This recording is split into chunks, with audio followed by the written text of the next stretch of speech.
அன்பார்ந்த மகர ராசி நேயர்களுக்கு நமஸ்காரம். மகர ராசிக்கான 2021ஆம் ஆண்டு புத்தாண்டு பலன்கள். மகர ராசிக்காரங்க 7.5 சனியில் சங்கடம் பட்டுருக்கிற நிலையில் ஜென்மச்சனியானது ஆரம்பித்து வருடம் ஆரம்பிக்குது. அதனால் மகர ராசிக்காரங்களுக்கு மனசில் கொஞ்சம் பயம் இருக்கும். இருந்தாலும் மகர ராசிக்காரங்களுக்கு இந்த ஜென்மச்சனியில் பெருசாக பாதிப்பு இருக்காது. காரணம், மகர ராசிக்கு சிறப்பு சேர்க்கிற விதத்தில் இந்த குருவனுடைய சேர்க்கை பக்கபலமாக இருக்குது. இந்த 2020 குரு பக்கபலமாக அமைஞ்சிருந்தார். குரு மகர ராசிக்கு முயற்சி அதிபதி, விரையாதிபதியாக வரக்கூடியவர். அவர் விரயஸ்தானத்திலேயே ஆட்சி பெற்று அமர்ந்திருந்தது உங்களுக்கான கஷ்ட நஷ்டங்களை குறைச்சும், அப்படியே அது ஏற்பட்டாலும் உங்களுடைய தேவைக்காக அந்த விஷயங்கள் இருக்கும், வீணாகாது. அப்படி சனி மட்டுமல்ல, குருவும் உங்கள் ராசிக்குள்ளேயே இருந்து தான் வருடம் ஆரம்பிக்குது. சனி பகவான் உங்கள் ராசி அதிபதி, உங்கள் குடும்பஸ்தான அதிபதி. அவரும் ராசிக்குள்ளே இருக்கிறார். ஸ்தான பலம் மகர ராசிக்கு ரொம்ப அருமையாக அமைஞ்சிருக்கு. அதனால் மகர ராசிக்காரங்களுக்கு ஜென்மச்சனி காலமே நடந்தாலும் மற்ற ராசிக்காரங்க மாதிரிலாம் கஷ்டப்படலாம் மாட்டாங்க. ஏன்னா கிரகங்கள் தன்னுடைய சொந்த வீட்டுக்கே எந்த ஒரு கெட்டதையும் செஞ்சிடாது. இருந்தாலும் கிரகங்களுடைய தாக்கம் இருக்கும்.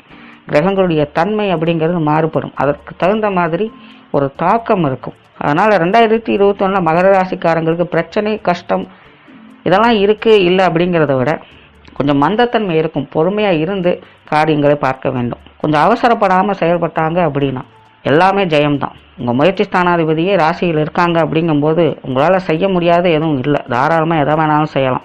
காரிய வெற்றிக்கு எந்த தடையும் இல்லை. ஆனால் சனியும் கூட இருக்கிறதுனால கொஞ்சம் மந்தத்தன்மையாக இருக்கும். எல்லாமே கொஞ்சம் லேட் ப்ராசஸ், ஸ்லோ ப்ராசஸ். எடுத்தவங்க கவுத்தோன்னு எதையும் முடிக்க முடியாது. எல்லா விஷயங்களையுமே கொஞ்சம் பிளானிங் தேவைப்படும். இந்த விஷயத்தில் மட்டும் மகர ராசிக்காரங்க கொஞ்சம் தெளிவாக வேலை செஞ்சாங்க அப்படின்னா இந்த 2021 சிறப்பாக இருக்கும். ஒரு 5ஆம் இடத்துல ராகு, 11ஆம் இடத்துல கேது, ராசியிலே ராசிநாதன் குரு, எல்லா கிரகங்களும் ரொம்ப அம்சமாக வந்திருக்கு. இந்த அமைப்பு மகர ராசிக்கு எதிர்பாராத தனவரவை சேர்க்கும். பூர்வ புண்ணிய ஸ்தான பலத்தை அதிகரிக்கும். பூர்வீக சொத்துக்கள் ஆதாயத்தை அதிகரிக்கும். குழந்தைங்க வழியில் சங்கடத்தை குறைக்கும். ஒரு 4-5 வருஷமாகவே மகர ராசிக்காரங்களுக்கு குழந்தைங்க வகையில் நிறைய சங்கடங்கள் இருந்திருக்கும். குழந்தைகளை நிறைய பேர் பிரிஞ்சு கூட இருப்பாங்க. குழந்தைங்களுடைய வாழ்க்கையே வெறுத்து போய் நொந்து போகிற அளவுக்கு இருந்திருக்கும். அந்த அளவுக்கு குழந்தைங்க ரொம்ப சிரமம் கொடுத்துருப்பாங்க. இப்போ அதே குழந்தைங்க வழியில் மகர ராசிக்காரங்க வாழ்க்கையில் சிறப்பான விஷயங்களை பார்த்து வருவீங்க. குழந்தைங்க சமாச்சாரங்கள் அத்தனையுமே, படிப்பாகட்டும், விளையாட்டாகட்டும், தொழிலாகட்டும், உத்தியோகமாகட்டும், இல்லை கல்யாண சமாச்சாரமாகட்டும், காசு பண சமாச்சாரங்களாகட்டும், உடல் நலமாகட்டும், இப்படி மகர ராசிக்காரங்களுடைய குழந்தைகளுக்கு அத்தனை விஷயங்களுமே அமோகமாக அமைஞ்சிருக்கு.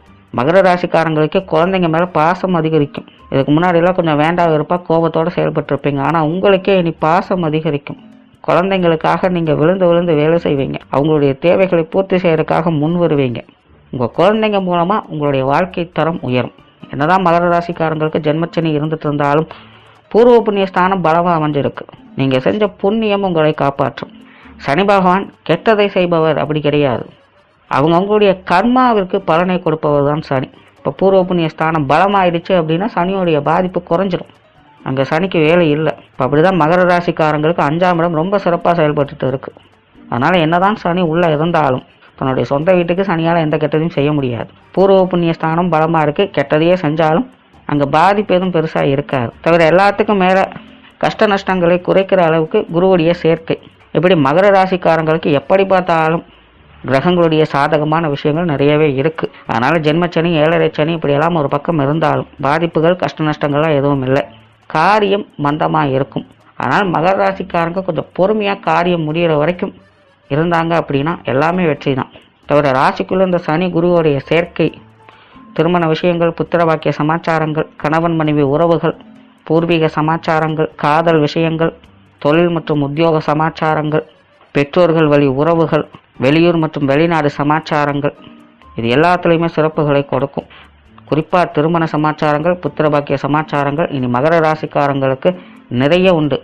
தோஷமுள்ள ஜாதகர்களுக்கு கூட, வரனே அமையிலேன்னு கவலைப்பட்டுட்டு இருந்தவங்களுக்கு கூட, வயசு அதிகமாகிடுச்சின்னு எங்கே நடக்க போகுதுன்னு மனசு விட்டவங்களுக்கு கூட திருமண வாய்ப்புகளை அமைத்து கொடுக்கும். புத்திர பாக்கிய அமைப்பும் அப்படி தான். மனசு விட்ட அத்தனை பேர்த்துக்குமே நம்பிக்கை கொடுக்குற விதத்தில் இந்த 2021 இந்த திருமண விஷயங்களையும் குழந்தை பாக்கிய சமாச்சாரங்களையும் அற்புதமாக அமைச்சு கொடுக்கும். இந்த மகர ராசிக்காரர்கள் 2021 இந்த விஷயத்தில் அதிர்ஷ்டசாலிகள் அப்படின்னே சொல்லலாம். அதனால் மகர ராசிக்காரர்கள் 7.5 சனி, ஜென்மச்சனி அப்படின்னாலாம் பயப்படாமல் கொஞ்சம் பொறுமையாக தைரியமாக நேர்மையாக வேலை செய்யுங்க. நீங்கள் எதை வேணாலும் செய்யலாம், எந்த ரெஸ்ட்ரிக்ஷனும் அங்கே கிடையாது. இந்த 2021ஆம் வருடம் உங்களுக்கு சிறப்பாகவே அமைந்து வரும். நமஸ்காரம்.